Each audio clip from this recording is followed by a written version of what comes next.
there was a new teacher introducing herself to the classroom. So she said to the kids, "I'm an atheist and I'm proud of it. How many of you are atheists too?" Everyone raised their hand, not even knowing what an atheist was, except for little Karen. She says, "I'm not an atheist, I'm a Christian." The teacher got a little angry and said, "Why are you Christian?" She says, "My mom is a Christian, my dad's a Christian, so I'm a Christian." That made the teacher angry and said, "That is no reason to be a Christian. What if your mom was an idiot and your dad was an idiot? What would you be then?" She paused for a moment and then smiled and said, "Well, I guess I'd be an atheist." Congratulations! You've literally created the worst joke in human history. Here's a medal.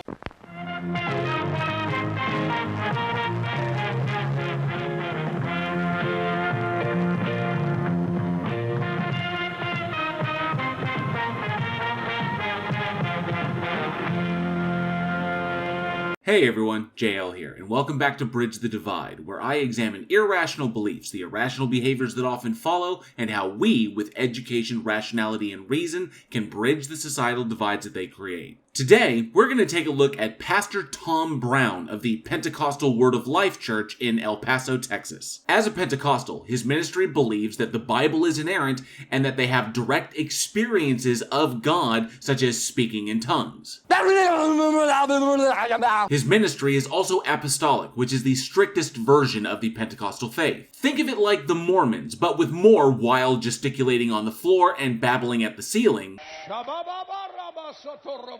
and less magic underwear and creepy child marriages. Tom also runs the Tom Brown Ministry channel on YouTube, where he espouses his hellfire end-time sermons, dictates how he thinks true Christians should behave, and most importantly, where he shills his book, Spiritual Gifts for Spiritual Warfare, the link for which is currently 404 for some reason, ostensibly leaving his followers unarmed for the spiritual warfare in their imaginations. Now, out of all of his videos, Tom has taken the time to make 5 that address atheists. They're all relatively short, one of them being the ridiculous thing he calls a joke that you saw at the beginning of this video. So I figured I'd run through the rest of his videos in this 2-part series so we can get a really good idea of what Tom thinks atheism is and how he addresses it. This first one we're going to look at is this video where Tom asks atheists what they think God would be like if it existed. If God exists, what would he be like?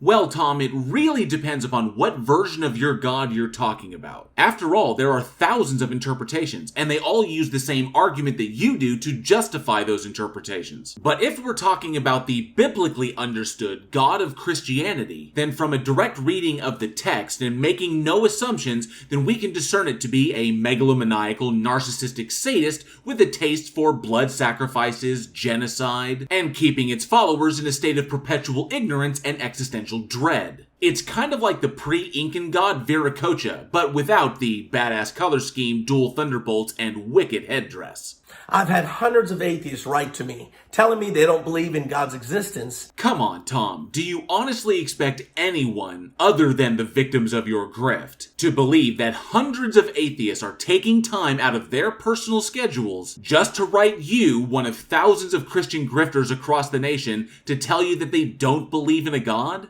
You have an inflated sense of your importance. Atheists don't believe in a God, Tom. We don't believe it because we understand that the belief is unwarranted. And it is unwarranted because there is insufficient evidence to support the truth of the claim. Atheism is the conclusion arrived at after a critical examination of the claims, arguments, and evidence provided by theists. And honestly, Tom, trying to convince your audience that atheists write to you by the hundreds, just to profess to you, some tongue-waggling pastor in El Paso, Texas, that they don't believe in a God, is just a poor attempt at manipulation. And when I ask him, what do you need to believe that? While I've heard the argument that the only way one can logically know that the biblical God exists is to be omniscient oneself, because the asserted properties of that God render it in a state of unknowability in any demonstrable sense. To answer the question, Tom, at a minimum, some solid evidence would be a really good start. And you know what they tell me all the time? I want to see him.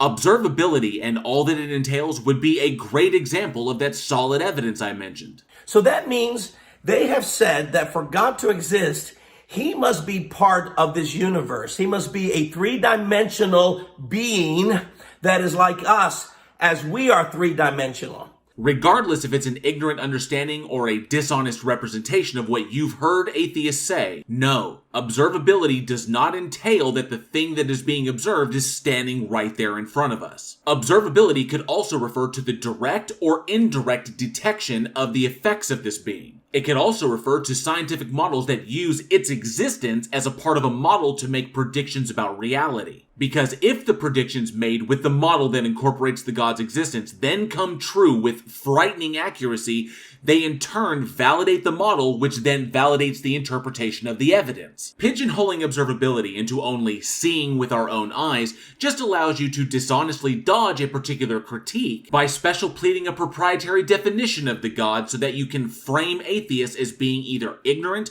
or dishonest about that God. And it's especially dishonest, Tom, because you yourself are a biblical literalist. You firmly believe that God once stood alongside and spoke directly with human beings. So by your own lights, Tom, the demand for basic observability by atheists is not an illogical or irrational request because it is not outside the realm of possibility for your God. I am the Lord, your God. You're not God. Yes, I am, Jesus. And you trying to weasel out of that by altering the circumstances is just special pleading. That's what they're wanting God to be like. Well, here's my question to you. If God can be seen, which in your particular brand of Christianity, Tom, is not impossible, how would he look like? Would he be a man floating in the clouds?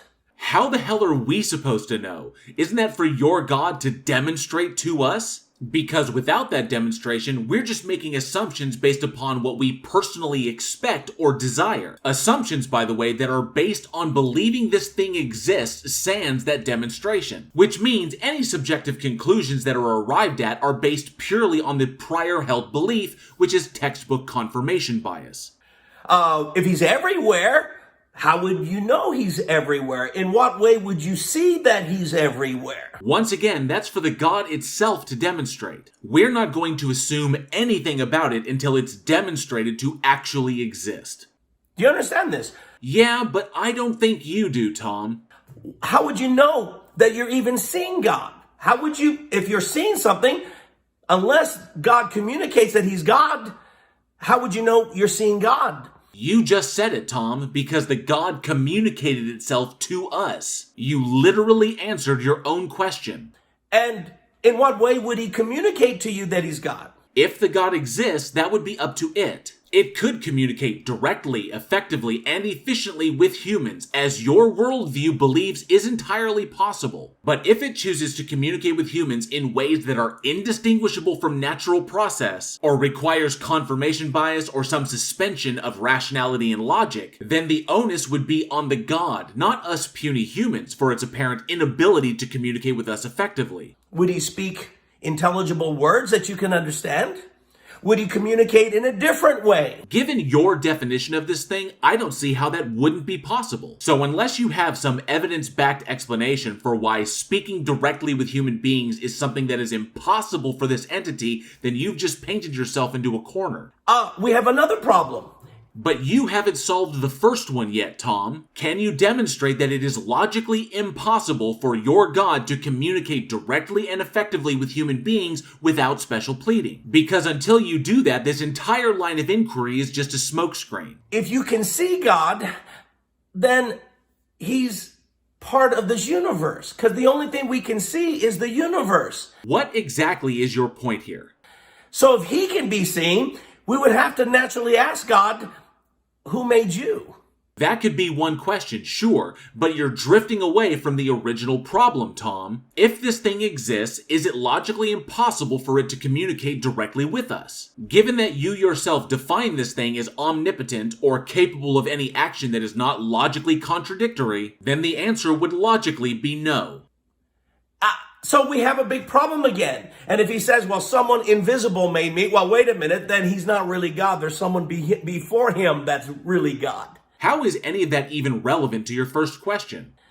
You see, what atheists are doing, they're wanting a proof that cannot, by God's own nature, exist. Oh, I see. You're going with the atheists demand impossible evidence argument. But that's where you've screwed up, Tom. There is no logical contradiction entailed in this entity demonstrating itself to us. And because there is no contradiction, then the only conclusions are that this thing, if it exists, is either incapable of demonstrating itself to us or is deliberately hiding itself from us, which would entail that it is either not omnipotent or that it is deceptive by nature. So, Tom, until you can demonstrate how the evidence demanded entails a logical contradiction, then you're just special pleading to dodge the swords of logical entailment. Hey everyone, Editing JL here. While explaining the error that Tom was making was important to the video, I realized after the fact that explaining Tom's reasoning might also be important. As Tom adheres to the belief that the Bible is inerrant, he fully believes that the verse, Romans 1:18, that the ungodly are suppressing the truth in their unrighteousness, is also true. Because he holds that position, he reasons that atheists are asking for impossible evidence because we're deliberately ignoring all of the good evidence. This, of course, is just one of the many ways that Christianity poisons the well against any critical examination. And the faith is forced to do this because it's a response to the fact that believing the Bible is the inerrant word of God is just circular reasoning. If God exists, you know what I would expect God to be? I would expect him to be invisible. Or in the words of Scripture, to be spirit. Yeah, but just because it's invisible doesn't mean it couldn't be detected, either directly or indirectly. Or that it can't just, I don't know, make itself visible. This is your omnipotent God we're talking about. That is, he's beyond the universe. Well, that's just your scientific illiteracy speaking, Tom, because there is no beyond the universe. But even if there was, it still wouldn't preclude your God from being able to move between the two states. Because as your own book states, this entity once spoke with and interacted directly with human beings. So, either the Bible is wrong, which invalidates your biblical inerrancy position, or God is not omnipotent, which would also invalidate the Bible because it invalidates the assertions you make about the attributes of this entity, or this thing doesn't exist beyond the concept that humans invented to explain stuff we didn't understand. Either way, Tom, you've screwed yourself. That means he's greater than 3 dimensions. And since I can only see what's in the universe and 3 dimensions, I want a God who is beyond me. You can assume all you want about this entity to try and special plead it to safety. But even that wouldn't entail that the evidence we're asking for is impossible, Tom. You haven't yet bridged that gap. Therefore, I cannot see him. So I would expect that from God. Word of advice, Tom? Repeating your irrelevant points will not make them more relevant. So I would then expect him to be eternal. That is, always existing. Asserting the attributes of invisibility and eternal does not solve the problem that you've created for yourself, Tom. Atheists write to me all the time. No, they don't. Well, if this invisible, eternal God exists, who made him? And I'm thinking you missed the point. Well, yeah, if you define the entity as eternal, meaning having always existed, then it would be pretty silly to ask what made it. Which is why we don't ask that question, but instead point out that just asserting your God is eternal is just an unfounded assumption on your part.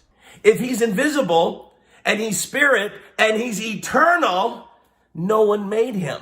Doesn't mean this thing cannot demonstrate itself. I honestly think you've forgotten what you asked in the first place, because none of what you've asserted is relevant to the original problem. You see, the God that exists is acting in the exact way I would expect him to act. That is, he's invisible.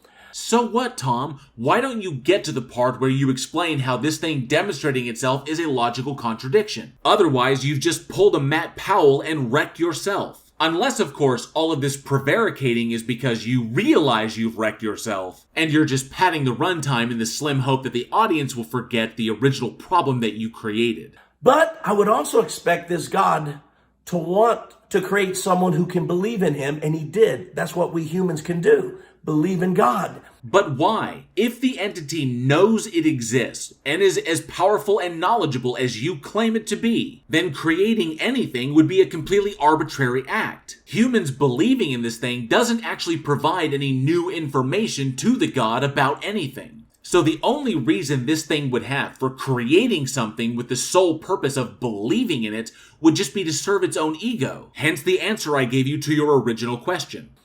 But I would also expect that if God made people to believe in him, then I would expect that he would communicate to us and reveal himself to us. And he did exactly that in the person of Jesus. The number of assumptions you have to make to connect those two dots is ridiculous, Tom, and you know it. And what's worse, if your God actually exists, then it would know that too, which would entail that it deliberately chose this terrible means of communicating with us, which then entails that it's either deceptive, doesn't possess the attributes you think it does, or it doesn't exist. You're still stuck with the exact same problem. And to be completely honest, Tom, it's a problem that theists created for themselves. Now for this next video, Tom claims that atheists don't interpret the universe correctly. So given that this is ostensibly a science-minded observation that he's making, I'm very curious to hear what Tom thinks of the rather deep fields of science that are involved in this.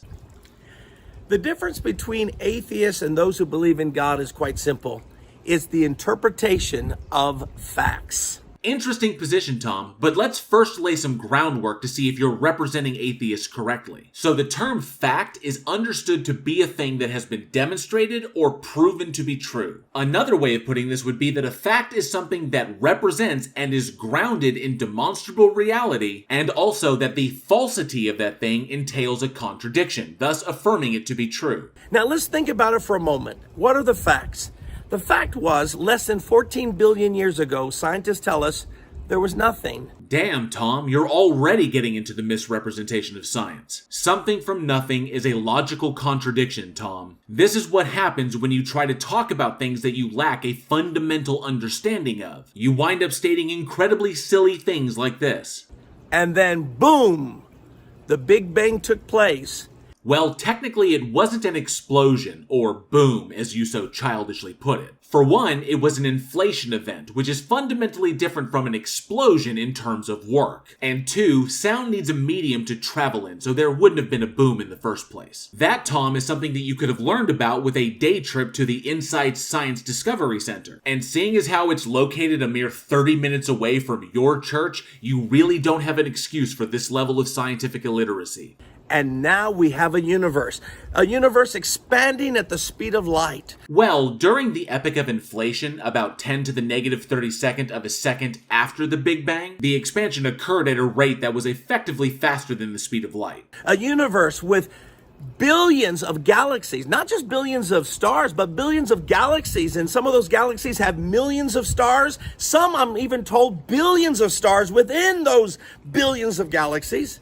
Yeah, but that's what exists now, Tom. That all didn't exist at the initial point of expansion. It's not like the Big Bang occurred and then just vomited up everything that we see today. It took that 13.7 billion years that you mentioned earlier for all of that to gradually form. I am, however, curious when you're going to get to this interpretation of facts that you started with, because everything you've mentioned so far are well understood, evidence-backed facts about reality.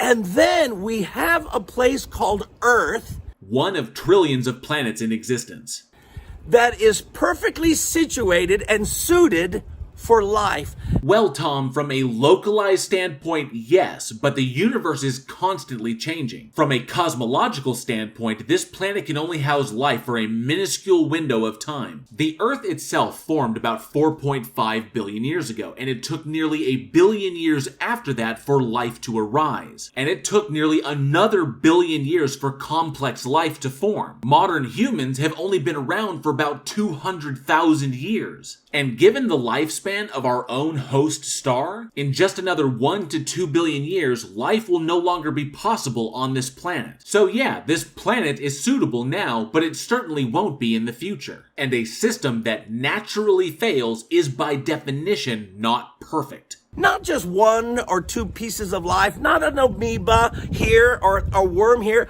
but teeming with millions of life forms. Yeah, and it took a long time to get to that point. It sure as shit didn't start out that way. But what is the point here, Tom? Because everything you're talking about are things we understand to be facts of reality. Facts that are backed by mountains of evidence. Why don't you get to the whole interpretation of facts problem that you seem to think exists? And then out of all these creatures that rise up on this earth, we have a creature called human beings. Yep, we evolved over time as a result of positive selection pressures, just like every other organism on this planet. Who are self-aware. They are aware of themselves, and then they are aware of a possibility of God. They can even imagine God's existence. For one, humans are not the only species that is self-aware. We are absolutely not special in that category. And two, throughout our entire history, human beings have imagined a lot of things that do not exist, gods being just one category of them. Just because we can conceptualize it doesn't mean it exists beyond that conceptualization. And you yourself understand this, Tom, because you reject all of the thousands of gods that human beings have conceived of save for one. And you believe that the existence of that God is a fact of reality. But we can demonstrate that your holding of that position as a fact is flawed, because the only way that you can justify it is with fallacious reasoning. So, Tom, if your goal was to demonstrate that the difference between atheists and theists when it comes to the interpretation of what facts are is that theistic interpretations of facts are inherently flawed, then well done. Those are the facts. Sure, the universe is old, the earth is old, humans exist, and they can conceive of gods. So what? Now, what atheists want to tell you who believe in God is it just happened. Come on, Tom, this is incredibly misleading. We know for a fact that there are things about the universe that we don't currently understand. We also know for a fact that there is information that we will never obtain. What atheist communicators like myself attempt to convey to our audiences is that a gap that exists in our current knowledge does not entail that a God exists, even if that God has been defined in such a way as to perfectly fill that gap. We explain that asserting something as a fact with no evidence to support it is unjustified and irrational. The evidence points to this universe being the result of a naturally occurring and unguided process. We understand that there is no evidence to suggest that there was any agential intention behind the existence of this universe. In fact, the universe is pretty much exactly what we would expect to see if such intention didn't exist. So far, Tom, all of this has just been an emotional manipulation in an attempt to frame atheists as individuals who think that nothing exists has any meaning or value. But your need for such a thing to exist to validate your life and everything in it is your problem, Tom, not ours. There was nothing 14 billion years ago, and then poof! It happened. Technically, that's you projecting your own worldview, Tom. First there was nothing, and then poof, God magic done it. All on its own. That's where the evidence leads. Deal with it. And then nature took over, and this place called Earth is just an accident. In fact, the whole universe is an accident. I honestly can't stand it when theists arbitrarily throw around the word accident, especially in regards to what we understand to be natural processes without any additional context. There are, of course, different ways to interpret the word accident. We can view an accident as an unintended, usually unfortunate consequence of an action, like burning yourself while cooking or crashing your car while running an errand. But we can also look at it from a philosophical perspective, which is what I think Tom is doing here. Non-essentialism is a philosophical position that argues that every property of a thing is an accident, that nothing has an essence or that set of properties that we call an identity. Now, many have argued that non-essentialism is a logically incoherent position to take because it violates the law of non-contradiction. So if Tom is speaking in the philosophical context of the word, what he's doing here is subtly implying that the atheist position is logically incoherent, essentially arguing that if his God doesn't exist, then identity itself can't really exist because there would be nothing for identity to be grounded in. But we understand not only that Tom is just defining his God into existence, but also that identity doesn't require a God to be grounded. It can be grounded in the fact that a lack of identity is logically contradictory, or it can be grounded in mere existence facts itself. Ultimately, atheists understand that while something could possibly exist that grounds all abstracts and concepts in the universe, we also understand that arbitrarily asserting that thing to be a god, or has been defined in such a way as to fill that gap in our knowledge, is logically fallacious and should be rejected until an evidence-based conclusion can be determined. And until that time arrives, we don't know would be the only intellectually honest answer. This Earth is an accident. Life is an accident. That's what atheists interpret the universe It's an accident. No, Tom, we don't interpret the universe as an accident. We interpret the universe to be the result of natural, unguided process. Now, it can be argued that accident can also mean occurring by chance or without deliberate cause. And Tom, if you were using it in this context, you'd be right, because there is no logical contradiction presented by the universe arising from natural, unguided process. But if that were the context you were using it in, Tom, you'd basically be admitting that atheists have a valid position. But since you've already stated that you don't think we have a valid position, Tom, then we can only conclude that you're using the manipulative connotation of the word in order to frame atheists in a negative light. Probably because it's so much easier to lie about us and what we think than to address our arguments head on. But we who believe in God don't believe that. Given that you unjustifiably assert God as the answer to any question we don't currently have an answer to, Tom, yeah, it's pretty well understood that you don't believe what atheists believe. We don't believe that it was an accident, that there was nothing, and now we have a universe. Yeah, we don't believe that either, because as I explained before, it's a logical contradiction. So far, Tom, all you've pointed out in this video is that theists interpret facts with confirmation bias, while atheists interpret them solely from the evidence available. So all you've done here is once again defeated your own position. And this will conclude the first part of my look at Pastor Tom Brown's content about atheists. Please join me for part 2, where we will look at 2 additional videos, and we'll get to see Tom do the only thing that Christians can do better than any atheist. Thank you all for watching. I hope you enjoyed the video, and if you did, please like, share, and subscribe, and hit that bell for notifications. And be sure to leave a comment below. I love reading your responses, and those interactions help with the dreaded algorithm. Don't forget, December is HIV/AIDS Awareness Month. A link on how you can help these efforts is down in the description. And if you love scary movies, be sure to check out me and my filmmaker friends over at the Week in Horror podcast, now in our 4th season. Everything you need to become a channel member here, get yourself some official Bridge the Divide gear, and support the podcast is down in the description. Once again, thank you all so much for your continued support, and as always, be safe, be excellent to each other, and together we can bridge the divide.